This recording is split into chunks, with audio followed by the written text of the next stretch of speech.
सुप्रभात बच्चों, कैसे हैं आप सभी। आज हम संज्ञा पढ़ेंगे।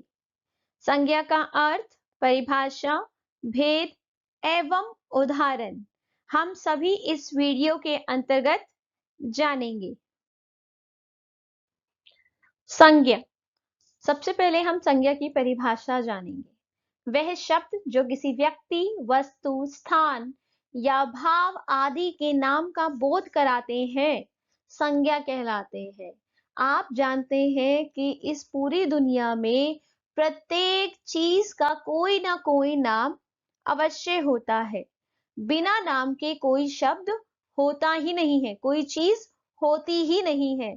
ऐसे स्थिति में वे शब्द जो हमें किसी व्यक्ति के बारे में, किसी वस्तु के बारे में, किसी स्थान के बारे में या किसी भाव के बारे में बताते हैं, वे संज्ञा शब्द कहलाते हैं।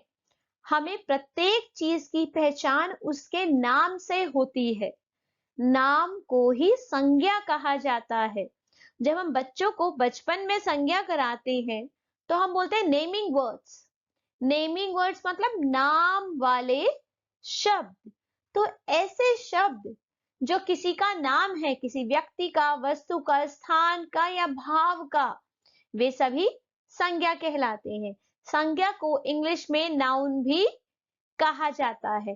सामान्यतः इस पूरी दुनिया में सभी चीजों के नाम संज्ञा के अंतर्गत आते हैं, जैसे राम, सीता, लड़का, लड़की, गेंद, बोतल, फोन, बस्ता, पेंसिल, कलम।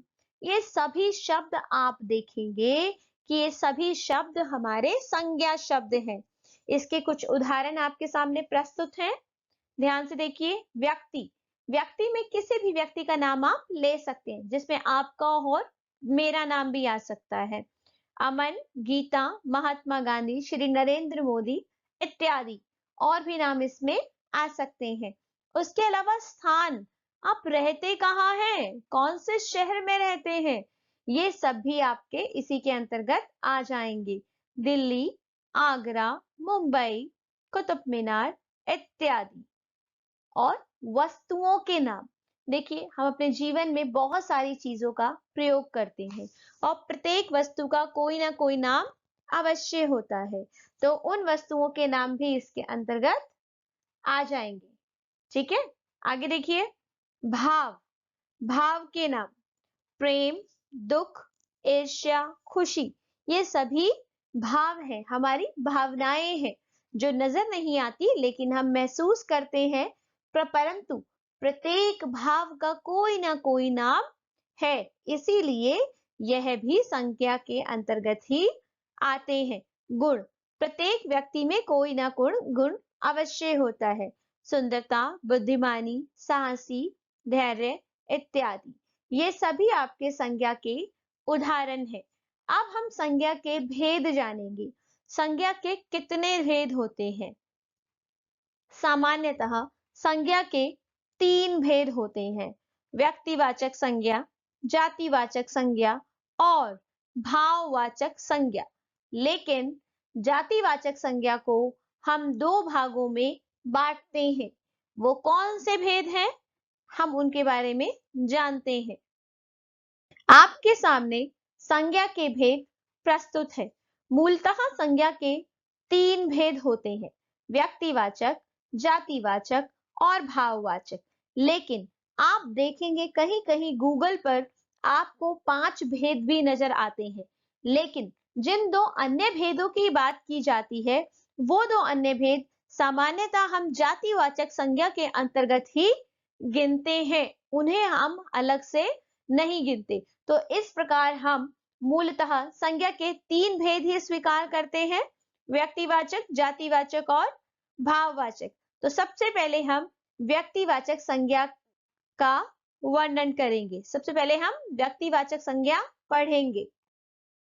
व्यक्तिवाचक संज्ञा से अभिप्राय उन विशेष शब्दों से है जो किसी विशेष व्यक्ति, वस्तु या स्थान की ओर संकेत करते हैं। इन शब्दों को पढ़कर, सुनकर या उच्चारण करके किसी निश्चित व्यक्ति, वस्तु या स्थान का बोध होता है। अर्थात व्यक्तिवाचक संज्ञा वे संज्ञाएं होती हैं बेटा जो शब्द किसी व्यक्ति, वस्तु या स्थान विशेष के लिए प्रयोग होता है। विशेष का अर्थ है जो केवल उसके लिए प्रयोग होता है। जैसे अगर मैं कुतुब मीनार शब्द का प्रयोग केवल कुतुब मीनार के लिए ही कर सकती हूँ, मैं किसी और अन्य चीज के लिए कुतुब मीनार शब्द का प्रयोग नहीं करूंगी। हम दिल्ली में रहते हैं तो हम दिल्ली को दिल्ली ही बोलेंगे, दिल्ली को मुंबई नहीं बोल सकते क्योंकि वो स्थान विशेष का नाम है। तो जो विशेष नाम होते हैं जो अपने ही लिए प्रयोग किए जाते हैं वो व्यक्तिवाचक संज्ञा के अंतर्गत आते हैं। व्यक्तिवाचक संज्ञा को प्रॉपर नाउन के नाम से भी जाना जाता है। इसके कुछ उदाहरण आपके सामने प्रस्तुत है। Ram, Sita, Delhi, Himalaya, Ganga, India Gate, Mount Everest, Taj Mahal, Narendra Modi, Subhash Chandra Bose, आपका नाम, मेरा नाम, ये सभी नाम व्यक्तिवाचक संज्ञा के अंतर्गत ही आते हैं। तो ध्यान रखिएगा जो शब्द किसी विशेष व्यक्ति, वस्तु, स्थान के लिए प्रयोग होंगे वही व्यक्तिवाचक संज्ञा कहलाएंगे। ठीक है, व्यक्तिवाचक संज्ञा की विशेषता है कि वो केवल स्वयं अपने लिए ही प्रयोग किए जाते हैं। अगला हमारा भेद है जातिवाचक संज्ञा। जातिवाचक संज्ञा जैसा कि नाम से ही पता चला, जाति, जाति का मतलब यहाँ किसी धर्म से नहीं है। जाति का अर्थ यहाँ एक समूह से है, एक ग्रुप से है। ऐसे शब्द जो किसी वर्ग, जाति या समूह का बोध कराते हैं, ठीक है, वे आपके जातिवाचक संज्ञा कहलाते हैं। जैसे मैंने कहा कि मेरे पास किताब रखी है। किताब, बेटा किताब बहुत सारी होती है तो मैं सिर्फ किताब कह के उन्हें अलग अलग नहीं कर सकती। हो सकता है वो इंग्लिश की किताब है, हो सकता है हिंदी की है, हो सकता है संस्कृत की है या किसी और विषय की हो। तो ऐसे में किताब इज अ कॉमन नाउन जो हम बहुत सारी चीजों के लिए एक साथ प्रयोग कर रहे हैं। लड़का, लड़का बैठा है या लड़के खेल रहे हैं तो लड़का लड़के में हो सकता है राहुल हो, मोहित हो, सोहन हो, कोई भी लड़का हो सकता है। तो इस तरह जो शब्द किसी एक जाति का, एक समूह का बोध कराए वो जातिवाचक संज्ञा कहलाते हैं। जातिवाचक संज्ञा के अंतर्गत ऐसा नहीं है कि केवल मनुष्य ही आएंगे। जातिवाचक संज्ञा के अंतर्गत व्यक्ति भी आते हैं, वस्तु भी आती है, स्थान भी आते हैं।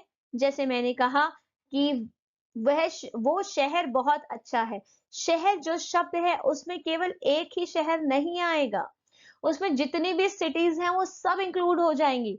इट मीन्स शहर जो है वो कॉमन नाउन है, वो जातिवाचक संज्ञा है। मैंने कहा जंगल में बहुत सारे पेड़ लगे हैं, ऐसी स्थिति में पेड़ जो है वो कॉमन नाउन है, जातिवाचक संज्ञा है, क्योंकि पेड़ आपको सभी पेड़ों के बारे में बता रहा है। तो इसी प्रकार बच्चा, गाड़ी, पक्षी, कुत्ता, लड़की, लड़का, ये सभी जातिवाचक संज्ञाएं हैं जिन्हें अंग्रेजी में कॉमन नाउन कहा जाता है। अब मैंने आपको बताया था कि जातिवाचक संज्ञा को मूलतः हम दो भागों में बांट देते हैं, जिसे समूहवाचक भी कहते हैं और द्रव्यवाचक भी कहते हैं। तो इसका अगला भेद जो है वो है जातिवाचक संज्ञा का भेद, समूहवाचक संज्ञा। समूहवाचक संज्ञा से अभिप्राय उन शब्दों से है जिसका प्रयोग व्यक्तियों, वस्तुओं या स्थानों के समूह को एक इकाई के रूप में दर्शाने के लिए किया जाता है। अर्थात ये भी एक समूह को, एक ग्रुप को दिखाते हैं, लेकिन कैसे? ये एक इकाई के रूप में दिखा देते हैं। जैसे मैंने कहा भीड़, बाजार में बहुत भीड़ लगी है, तो जो भीड़ शब्द है वो समूहवाचक संज्ञा शब्द है, जिसे हम इंग्लिश में कलेक्टिव नाउन भी कहते हैं कि भीड़ में बहुत सारे लोग आ जाएंगे। ऐसे ही अन्य शब्द हैं झुंड, सेना, भीड़, वर्ग, टोली, झुंड, मंडली, समूह, दल, सभा। ये सभी शब्द आप देखेंगे एक समूह को प्रदर्शित कर रहे हैं। तो एक ऐसा शब्द जो एक इकाई के रूप में एक समूह को दर्शाए वो कलेक्टिव नाउन या समूहवाचक संज्ञा कहलाता है। समूह का अर्थ होता है एक ग्रुप जो एक इकाई के रूप में दर्शाए। अगला भेद है हमारा द्रव्यवाचक संज्ञा। द्रव्यवाचक संज्ञा भी जातिवाचक संज्ञा का ही एक भेद है। इंग्लिश में इसे मटेरियल नाउन कहा जाता है। इसके अंतर्गत तरल, ठोस या गैस पदार्थ की मात्रा या द्रव्यमान का बोध होता है, जैसे पानी, दूध, दही, आटा, तेल, सोना, चांदी, रेत, लोहा, हवा, ये सभी आप द्रव्यवाचक संज्ञा के अंतर्गत काउंट करेंगे। ठीक है, इसे मटेरियल नाउन भी कहा जाता है। इस प्रकार जातिवाचक संज्ञा के हमने दो भेद पढ़े, समूहवाचक संज्ञा और द्रव्यवाचक संज्ञा। एक आखिरी भेद हमारा बचा है, वह है भाववाचक संज्ञा। भाववाचक संज्ञा से अभिप्राय उन शब्दों से है जिसमें किसी भावना, अवस्था, गुण का बोध होता है, अर्थात ऐसे शब्द जो आपके भावों को, आपकी फीलिंग्स को प्रकट करते हैं, वे भाववाचक संज्ञा कहलाते हैं। भाववाचक संज्ञा की एक विशेषता है कि इन्हें देखा नहीं जा सकता, इन्हें केवल महसूस किया जा सकता है, इसीलिए भी इन्हें भाववाचक संज्ञा कहते हैं। जैसे कुछ उदाहरण देखिए, सुंदरता, सच्चाई, बहादुरी, बचपन, गरीबी, अमीरी, दोस्ती, क्रोध, प्रेम, दुख, ये सभी शब्द भाववाचक संज्ञा के अंतर्गत आते हैं। इन्हें एब्स्ट्रैक्ट नाउन भी कहा जाता है। भाववाचक संज्ञा को केवल हम फील कर सकते हैं, इन भावों को हम महसूस कर सकते हैं, बट देख नहीं सकते। ठीक है, तो इसमें हमारे भाव आ जाते हैं, हमारी अवस्थाएं आ जाती है, जैसे बचपन, बुढ़ापा, ये अवस्थाएं हैं। गुण आ जाते हैं, सुंदरता, सच्चाई, बहादुरी। तो भाववाचक संज्ञा के अंतर्गत आपके भाव, आपके गुण, आपकी अवस्थाएं आ जाती हैं। तो आज हमने समझा कि संज्ञा का क्या अर्थ है, उसकी परिभाषा, उसके भेद और उदाहरण। अगली वीडियो में हम व्याकरण का अगला नया टॉपिक पढ़ेंगे। धन्यवाद। आप सभी का दिन मंगलमय हो।